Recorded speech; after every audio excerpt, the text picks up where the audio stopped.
Hello everyone. তো সবাই কী করছো? আমি এখানে বাঁধাকপি কাটছি রান্না করার জন্য। তো বাঁধাকপিটা আমি ধুয়েই কাটছি, এখানে ধুয়ে কাটছি। তো বাঁধাকপিটা দেখানোর একটি উদ্দেশ্য, দেখো বাঁধাকপিটার মধ্যে কি ছিল। এই দেখো, এটা ছিল বাঁধাকপিটার মধ্যে, আরও ছিল, এটা ছিল, তারপরে এই দেখো এটাও ছিল। তো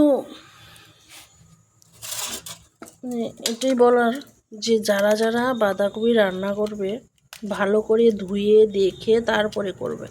সবাই তো অনেকে এভাবে একটু ধুয়ে তারপরে কেটে ফেলে, আর দেখার সুযোগ থাকে না। তার জন্য এইসব যদি থাকে কীরকম লাগে বলো, কিভাবে খাবো? এটা কি খাওয়া উচিত না উচিত না? কি করব বলো?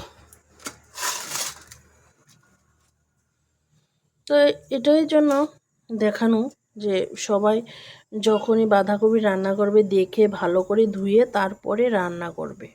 ঠিক আছে, টাটা।